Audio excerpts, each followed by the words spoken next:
బుల్లితెర యాంకర్ నుంచి వెండితెర నటిగా ఎదిగిన అనసూయ భరద్వాజ్ రంగస్థలం, పుష్ప 2, ప్రేమ విమానం, రజకారు వంటి పలు చిత్రాల్లో నటించింది. ప్రస్తుతం ఫ్లాష్ బ్యాక్ అనే తమిళ్ మూవీస్లో యాక్ట్ చేస్తుంది. సినిమాల్లో బిజీ అవడంతో బుల్లితెరకు గుడ్ బై చెప్పేసి వెండితెరపై సెటిల్ అయిపోయింది. అయితే అనసూయ ఏది మాట్లాడినా ట్రోల్ చేస్తుంటారు.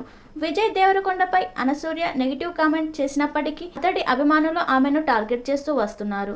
అలాగే 40 ఏళ్ల వయసున్న తనను ఆంటీ అని పిలవద్దంటూ చెప్తున్నా సరే సోషల్ మీడియాలో నెటిజన్లు తనను పదే ఆంటీ అని పిలుస్తూ చిరాకు తెప్పిస్తున్నారు.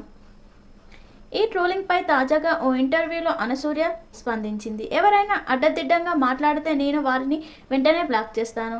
అలా దగ్గరగా 3 మిలియన్ మందిని బ్లాక్ చేశాను. వారి కామెంట్స్కు కౌంటర్ ఇచ్చినప్పటికీ ఒకానొక సమయంలో అదంతా భరించలేకపోయాను. నా జీవితంలోనే కాదు, ఈ ప్రపంచంలోనే నువ్వు లేవు, ఇక మీదట కూడా రావు అనుకొని బ్లాక్ చేశాను అని చెప్పుకొచ్చింది అనసూయ. ఈ కామెంట్స్ పై నెట్టింట ట్రోలింగ్ జరుగుతుంది. 3 మిలియన్స్ అంటే 3,000 అనుకుందేమో, 3 లక్షలని ఎవరైనా చెప్పండ్రా, అయితే నమ్మేట్లుండాలి.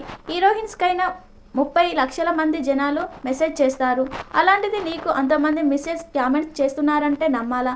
ఇవన్నీ చేయడం కన్నా నీ అకౌంట్ డిలీట్ చేస్తే అయిపోతుంది కదా.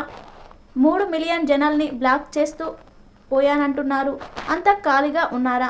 వగ్యస్తులు స్పందిస్తున్నారు. అసలు తనకు ఇన్స్టాగ్రామ్లో 16 లక్షల ఫాలోవర్స్ ఉంటే 30 లక్షల మంది ఎలా బ్లాక్ చేస్తుందంటూ ప్రశ్నిస్తున్నారు నెటిజన్లు.